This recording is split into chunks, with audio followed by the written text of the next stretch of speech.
Salut à tous, bienvenue dans Swing, émission spéciale Solheim Cup cette semaine. Regardez derrière moi, c'est le départ du trou numéro 1 de ce parcours du Robert Trent Jones Golf Club où va se dérouler cette 19e édition de la Solheim Cup. Alors la Solheim Cup, qu'est-ce que c'est? C'est tout simplement les 12 meilleures européennes contre les 12 meilleures américaines. Et pour en parler, je vous propose tout de suite de retrouver Gladys Nocera dans la tribune du trou numéro 1.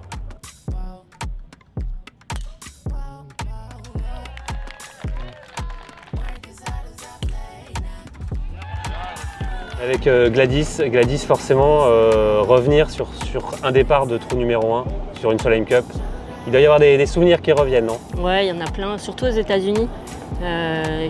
J'ai vécu ma première Solheim Cup aux États-Unis et c'est vrai que c'est hyper impressionnant. Tu vis des sensations que tu vis pas ailleurs ou sur un autre tournoi, c'est vraiment très, très spécial. Et quand j'étais sur le départ du 1 et que... C'était en 2005, c'est ça? 2005 et qu'il y avait... Il y a 19 ans déjà quand même, ouais, mais c'est toujours là, c'est toujours... Ouais. C'est comme si c'était hier? Ouais. Il y avait Annika, il y avait Ludivine Kreutz, il y avait Len Alfredson, il y avait... Et t'es là et tu dis, oh là là, il faut absolument que je mette cette balle sur le fairway parce qu'il faut jouer, quoi. Donc, c'est des super sensations. T'es habité toujours par la Solheim Cup, c'est toujours une compétition qui te plaît, qui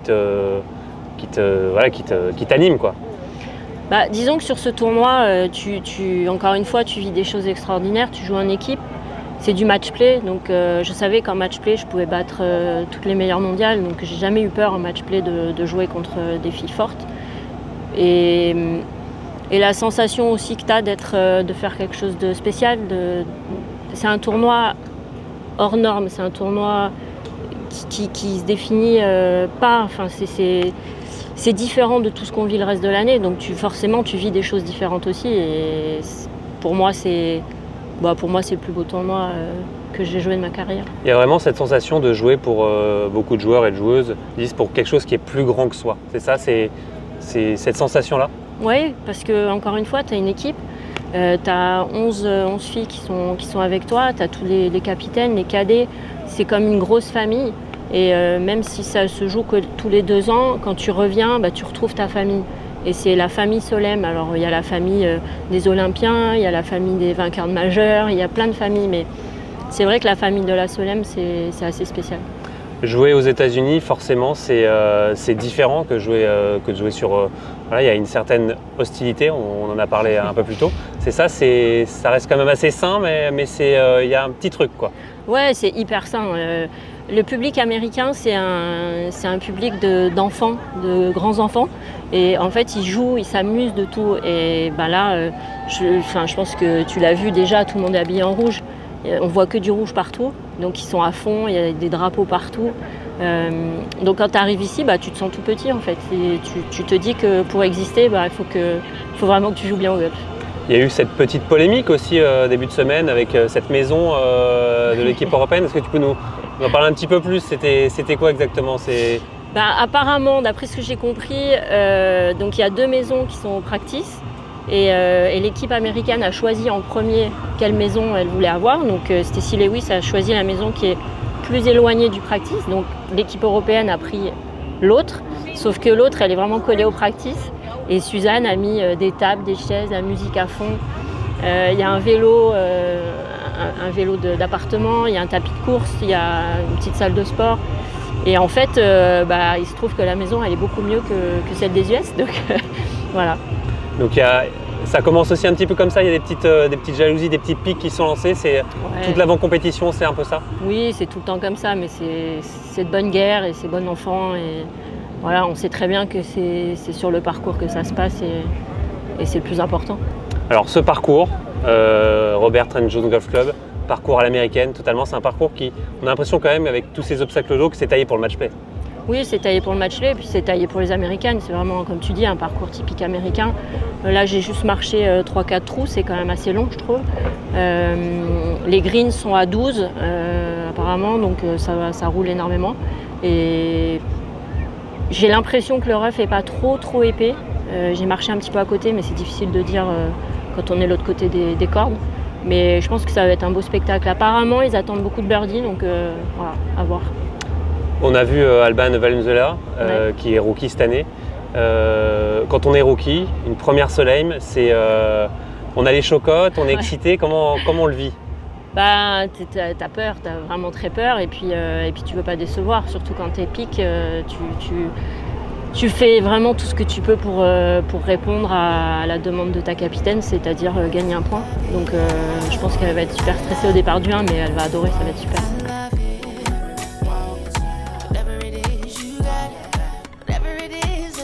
Et dans l'équipe européenne, on va retrouver 2 rookies, notamment Alban Valenzuela, qu'on connaît bien en France, qui est passé par le golfe de Saint-Cloud. La Suissesse nous donne ses impressions avant de vivre sa première Solheim Cup.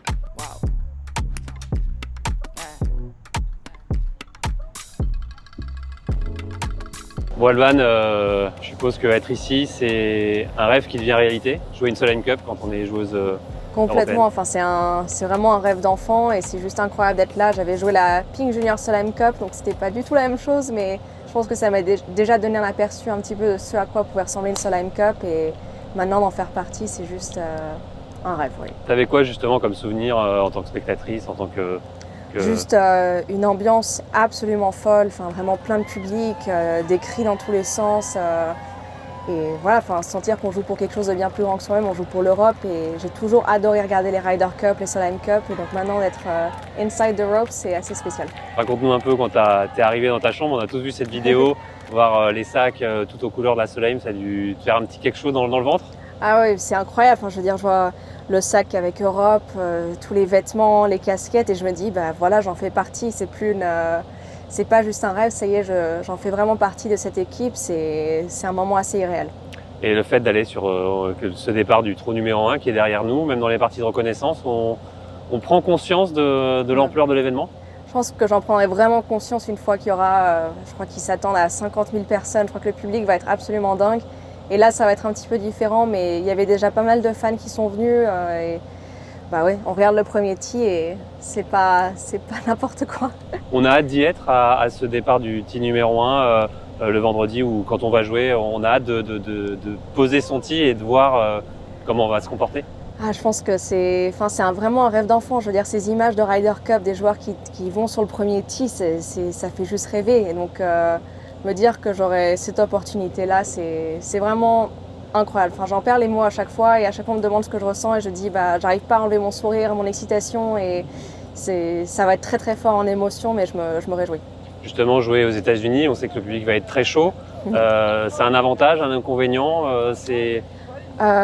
évidemment, je pense pas que ce soit évident d'avoir des foules qui crient quand on rate un pote et qui se réjouissent finalement un peu du malheur des Européennes. Mais en même temps, je crois qu'il y a une satisfaction à entendre les foules qui deviennent silencieuses et à juste aller les chercher dans leur propre territoire.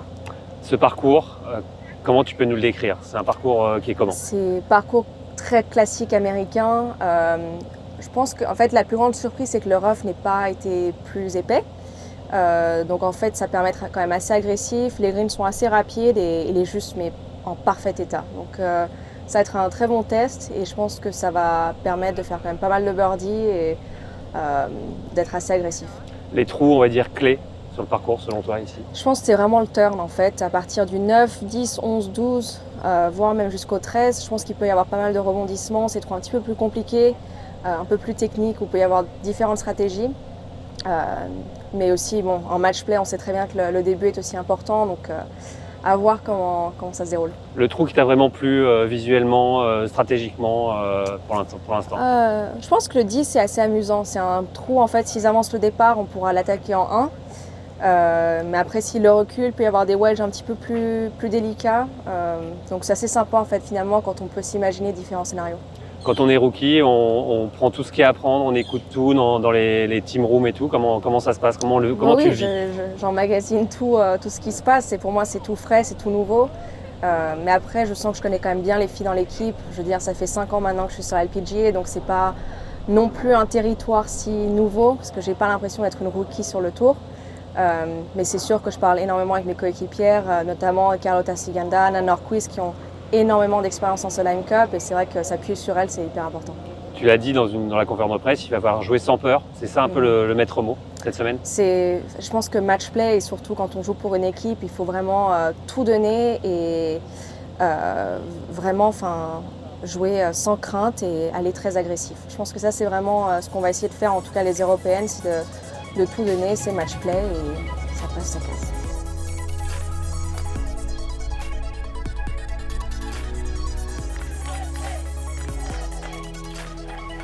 Voilà, c'est le dernier jour de reconnaissance en ce jeudi et les pairings viennent de tomber. Les pairings, c'est quoi? C'est les matchs de demain, les foursomes. Et je vous propose tout de suite de les découvrir et de les décortiquer avec Gladys Ocera. Le premier pairing, décidément, c'est Esther Ezeleit, Charlie Hull contre Nelly Korda et Alison Corpus. Okay. Beau match? Bah, évidemment, beau match avec Charlie Hull qui est une joueuse hyper offensive et qui va aller chercher tous les drapeaux. Et puis Nelly Korda qui joue fantastique en ce moment, qui est numéro 1 mondial, pas par hasard. Ou peut-être que c'est peut-être Lidiaco qui est passé devant, je sais pas. Non, toujours numéro 1 mondial, Nelly Korda. Non, ça va être un gros match, ouais. C'est important ce premier match quand on lance la Solheim Cup, l'édition de la Solheim Cup, c'est important de marquer son territoire. Bah oui, mais tout le monde pense la même chose. Donc les Américaines comme les Européennes se disent qu'il faut absolument marquer ce point. Il n'y a qu'une équipe qui peut le marquer. Elles vont se battre jusqu'au bout et puis je pense, de toute façon, je pense que tous les matchs vont être très serrés. Avantage Europe ou aux États-Unis sur ce match? Europe. Allez, deuxième match, Céline Boutier, Alban Valenzuela contre Rose Zhang et Lorraine Coughlin, la régionale de l'étape. Ah, gros match aussi. C'est chouette que Alban puisse jouer des premiers jours et les foursomes parce que c'est 4 balles demain matin. C'est vrai, c'est foursomes demain. Foursomes. C'est bien qu'elle puisse rentrer directement dans le tournoi. Je pense que ça va être bien pour elle de ne pas attendre trop longtemps avant de planter le tee. Ça va être un match de jeu un peu moins offensif et très régulier. L'association à Céline Boutier, c'est bien vu de la part de Suzanne Petersen? Ouais, moi je connais pas beaucoup le jeu d'Alban, donc je peux pas trop dire, mais je sais que Suzanne sait ce qu'elle fait et elle l'a prouvé l'année dernière et j'ai pas de doute si elle fait ça, c'est que... Ouais. Forcément, Lorraine Coughlin qui sera soutenue à 400% quoi, par... Ouais, soutenue à 400% et puis surtout avec sa partenaire Rose Zhang qui joue fantastique aussi, donc là c'est un gros match. Europe ou États-Unis sur ce je dirais Europe, je peux dire que Europe de toute façon. Alors troisième, Christine Pedersen, Maya Stark, Ali Ewing et Jennifer Kupcho. Ouf, ça va frapper fort aussi. Ça va être un match où ça va attaquer. C'était gros match aussi. Je pense que ça va être très serré. Ouais, avec une Maya Stark qu'on connaît, bouillonnante, explosif. Tape très fort. Ouais, qui tape très fort. C'est gros match aussi à venir. Gros match. Et dernier, Lindgren, Carlota Ciganda, Lilia Vu, Sarah Schmetzel. Ouais, c'est du gros aussi. Bon, ils sont super ces pairings, ils sont vraiment... c'est chouette. Non, c'est bien. D'ailleurs, comment on décide les pairings? Les capitaines donnent leur nom et après on découvre qui est associé à qui ou il y a... Écoute, je sais pas, faudrait lui demander, mais j'imagine que les pairings, elle y pense bien avant dans la saison. Et puis après, elle regarde les joueuses, elle va sur beaucoup de tournois pour les suivre. Et sur les recos, elle peaufine ses doublons, ses doublettes, et puis elle regarde. Et Suzanne parle beaucoup avec les joueuses aussi pour leur demander leur avis. Donc je pense que tout ça, c'est bien huilé et elle sait très bien ce qu'elle fait. Il y a une entente avec évidemment les joueuses entre elles et le capitaine. Il y a une discussion vraiment pour dire tiens, tu vas jouer avec un tel. Ouais, alors Suzanne, elle est très ouverte, mais aussi elle part du principe que c'est elle la chef d'orchestre et il faut aussi savoir répondre à ses demandes et se lancer, planter le tee, aller gagner un point. Évidemment, cette Solheim Cup ne s'arrête pas demain. Il y aura encore 4 balles après samedi pareil, puis les simples. Le tournant dans une Solheim Cup se joue à quel moment selon toi? Se joue n'importe tout le temps. Quand ouais. C'est long et c'est court. 3 jours, c'est rien. En même temps, c'est très long parce qu'il y a 2 matchs par jour. Mais ça passe à une vitesse incroyable. Et moi, d'expérience, et là, d'être avec les jeunes sur la junior, c'est vraiment de faire en sorte d'être prête, et de tout faire à 200%. C'est pas à 100%, c'est à 200 ou 300%. Et ne laisser rien au hasard.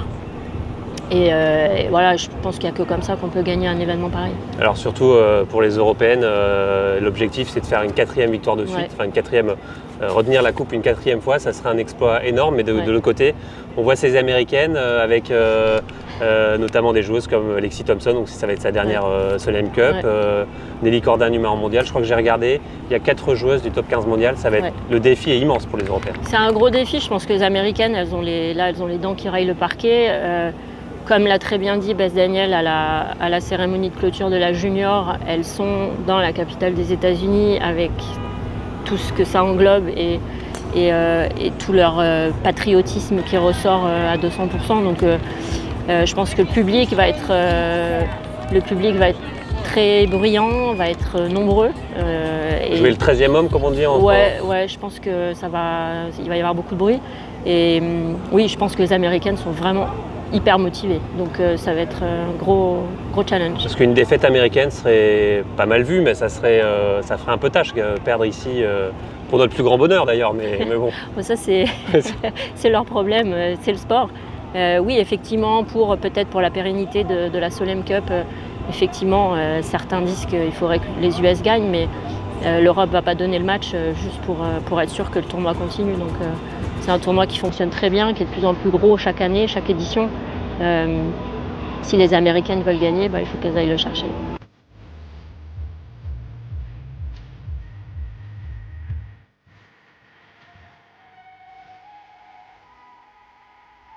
Évidemment, et encore une fois la tête d'affiche, c'est Céline Boutier, 10e joueuse mondiale qui va participer à sa 4e Solheim Cup.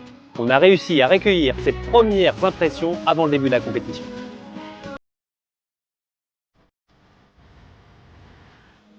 Céline, 4e Solheim Cup, on s'habitue quand même à ce genre d'événement ou on a hâte d'y être à chaque fois? Je crois qu'on s'habitue jamais vraiment parce que c'est chaque semaine, chaque année qu'on la joue. C'est vrai que moi les 3 dernières c'était vraiment des expériences très différentes les unes des autres. Donc c'est vrai qu'on s'attend peut-être un petit peu à quelque chose, mais c'est toujours un peu différent de ce à quoi on s'attend. Surtout il y a une différence énorme si c'est en Europe ou aux États-Unis. Donc ça c'est vrai que c'est assez sympa et c'est vrai qu'on a toujours aussi hâte d'y être. Non, je pense que ça va être une super édition aux États-Unis et un bon tournoi. Surtout le fait que ça arrive finalement très tôt par rapport à la dernière édition qui était il y a seulement 1 an. Ça c'est spécial aussi, c'est une chance d'avoir une Solheim Cup qui revient si vite. Je dirais que c'est toujours sympa d'en jouer, donc une de plus, 1 an après, c'est toujours super sympa. Après, c'est vrai que ça arrive assez vite, on n'a presque même pas eu le temps de vraiment digérer l'année d'avant, qu'on est déjà en train de défendre encore notre titre, donc c'est vrai que c'est assez spécial à ce niveau-là. Mais je pense que c'est aussi une bonne chose par rapport à notre capitaine, parce que c'est vrai que c'était la première fois qu'elle a fait l'année dernière. Je pense qu'elle a appris pas mal de l'année dernière et du coup de pouvoir appliquer les changements ou de faire quelques modifications dès cette année. Du coup, c'est vrai que c'était peut-être un peu bénéfique à ce niveau-là pour elle. Alors là, l'Europe qui arrive avec la coupe à 3 reprises chez les Européennes. Les Américaines, je pense, sont remontées à bloc. Ça va être, c'est un gros défi qui attend votre équipe. Ouais, je pense que ça va vraiment déjà faire partie de l'histoire si on gagne. Et en plus, je pense que c'est une équipe qui est vraiment très forte cette année, surtout au côté américain. Déjà sur le papier, ils sont favoris. Bon, après, ils sont tout le temps favoris techniquement, mais il peut toujours passer un peu pas mal de choses. On ne sait jamais vraiment à quoi s'attendre, mais c'est vrai que cette année, ça va être un très gros challenge pour nous. Gagner aux États-Unis, tu l'as connu en 2021. Quand on est européenne, gagner une Solheim Cup déjà c'est incroyable, mais gagner à l'extérieur, il y a un petit quelque chose en plus quand même. Je pense ouais, parce que c'est vrai que c'est une ambiance qui est tellement différente et moi quand je l'ai joué c'était aussi une année Covid, donc il n'y avait vraiment aucun fan européen.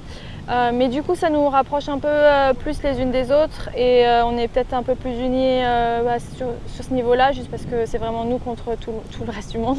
Du coup c'est vrai que c'est des ambiances qui sont très difficiles, juste parce que il n'y a vraiment personne avec nous, quoi. Mais du coup, c'est vrai que ça rend les victoires un peu meilleures. Et du coup, j'espère que cette semaine, ça va être la même chose. Mais non, c'est toujours un peu plus satisfaisant de gagner chez les Américains. On la ressent, cette hostilité, on va dire peut-être relative, mais du public. C'est quelque chose qu'il faut gérer. Oui, je pense qu'il faut vraiment s'y attendre et pas le prendre personnellement. C'est vrai que dès les journées d'entraînement, on voit déjà une différence. Tu l'as senti là déjà, cette édition? Ouais, ben déjà sur les zones d'entraînement, sur le parcours et tout. Après, bon, moi honnêtement, forcément j'ai connu pire à Toledo il y a 3 ans, donc je sais à quoi m'attendre, mais c'est surtout, je pense, pour les rookies de ne pas se laisser impressionner par ça. Mais après, c'est le côté positif, c'est qu'on a des teammates, on a une équipe autour de soi, et du coup, je pense qu'il faut vachement s'appuyer dessus. Il y a une équipe européenne, on la sent vraiment soudée, vraiment unie, c'est ça qui fait la force de cette équipe? Oui, je pense que toutes les joueuses se connaissent très bien et qu'on a quand même 10 joueuses qui ont fait la Solheim l'année dernière, donc c'est quand même une équipe qui a pas mal, un peu quand même d'expérience et du coup qui se connaissent. Et je pense que tout le monde s'entend super bien avec les unes avec les autres, donc il peut y avoir pas mal de combinaisons de doubles, donc je pense que ça va être un bon groupe. Justement, on a vu l'annonce, hein, tu vas jouer avec Alban demain. C'est quelque chose, parle-nous un peu de cette joueuse. Ça va être une bonne paire, tu penses? Ouais, je pense que c'est quelqu'un qui est très consistante, régulière. Donc c'est vrai qu'on a des jeux assez similaires. Je pense au niveau des personnalités aussi. Forcément, elle parle français, donc c'est déjà un peu plus facile aussi à ce niveau-là. On se connaît depuis quelques années et je crois qu'elle a aussi quand même un peu plus de longueur que moi, donc ça peut être aussi un avantage sur quelques trous. Donc ça va être sympa de voir ce que ça va donner. Les pairings, ça se décide entre les capitaines, les joueuses. Il y a des discussions. Comment le choix se fait de faire ces pairings? Je pense que c'est un peu des deux, mais forcément la décision quand même principale revient à Suzanne. Moi personnellement, de toute façon, j'avais pas vraiment de préférence forte. Comme je l'ai dit, je pense qu'il y a vraiment plusieurs combinaisons différentes qui peuvent être vraiment avantageuses ou pas en fonction des jours et du parcours. Donc après, je pense que c'est plutôt une décision qu'elle a aussi fait reposer sur son instinct, aussi un peu sur des statistiques, un peu tout. Après, je pense vraiment que dans tous les cas, moi j'étais ouverte à tout. Depuis 2002, c'est désormais une tradition. Juste avant la Solheim Cup se déroule la Solheim Cup Junior. Et justement, pour la deuxième année consécutive, Gladys Nocera était la capitaine de l'équipe européenne. Elle nous parle de cette expérience. Évidemment, Gladys, tu es ici aussi parce que tu as été pour la deuxième année consécutive capitaine de l'équipe européenne de Solheim Cup Junior. Oui. Où il y avait 4 Françaises d'ailleurs qui étaient présentes. C'était une belle aventure, ça a été un peu dur. Mais Ouais, ça a été dur, surtout pour elles, les pauvres, parce que là, la défaite a fait un petit peu mal, mais on est tombé sur une équipe américaine vraiment très forte avec des filles, j'ai trouvé très matures pour leur âge, des filles qui frappent fort, qui sont physiquement costauds, grandes, un petit jeu incroyable, chipping, putting, wedging, un cran au-dessus. Donc voilà, une défaite. J'avais lancé un petit peu les meilleurs en premier sur les simples pour essayer de grappiller des points et pas se faire croquer trop vite.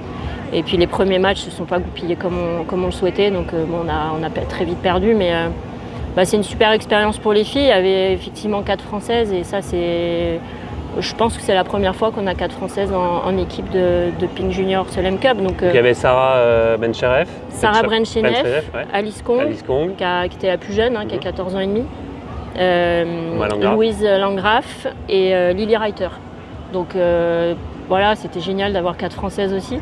Et moi, en tant que coach national, c'est intéressant aussi de voir le niveau de jeu de ces filles américaines qui font partie des meilleures mondiales. Il y en a, je crois que la plus mauvaise était 90e mondiale. Donc ça me donne aussi des billes pour aider nos jeunes et pour qu'elles progressent et qu'elles soient à ce niveau-là. J'étais un peu stressée vu que c'est la première fois que je joue un tournoi aussi important et par équipe. Et j'ai quand même bien joué. J'ai bien joué par équipe. Quand je jouais avec ma partenaire, j'ai très bien joué. Mais quand j'ai joué toute seule, j'ai fait quelques erreurs de chip, de putt, etc. Je pense que j'étais un peu trop nerveuse. Ça permet de s'évaluer par rapport à cette équipe américaine où Gladys nous a dit elles sont très fortes, très matures. C'est vraiment un autre monde, ces joueuses américaines. Ouais, elles sont vraiment dans leur jeu, mais elles sont concentrées, mais elles peuvent te parler gentiment et tout, mais en fait, tu sais qu'elles pensent à te battre. D'accord.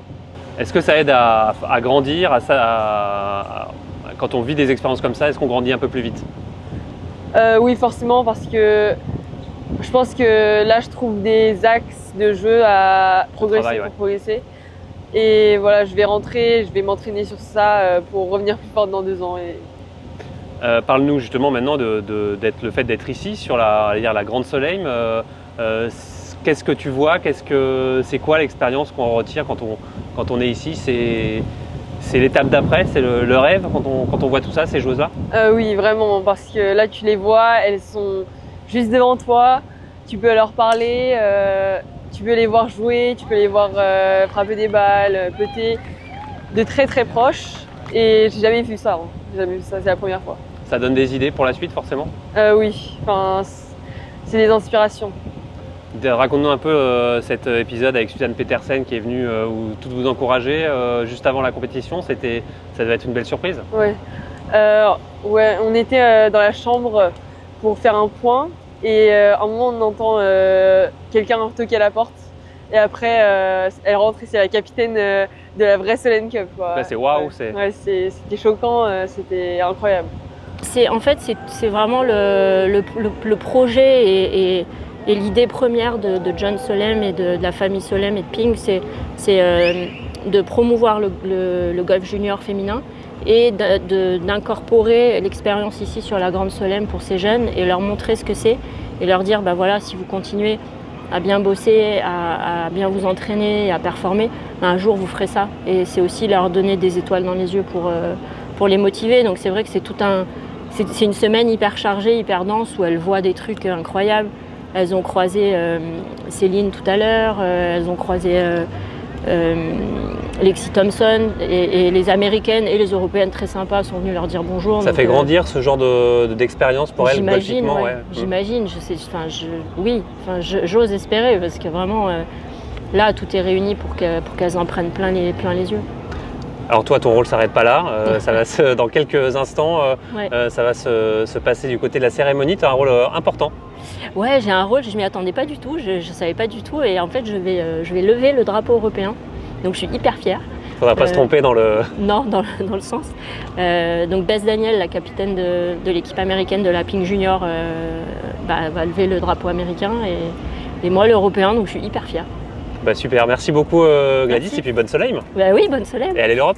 Ah bah oui, bien, forcément. Merci. Voilà, on est de retour sur le départ du 1 de cette Solheim Cup. C'est déjà la fin de cette émission. Merci beaucoup de l'avoir suivi. On va essayer de vous faire vivre cette Solheim Cup sur Journal du Golf TV et sur tous les réseaux sociaux. En tout cas, à partir de 7h05 heure locale demain, ça va être une ambiance de feu. On y sera, on essaiera de vous faire vivre tout ça. En attendant, allez l'Europe et à très bientôt.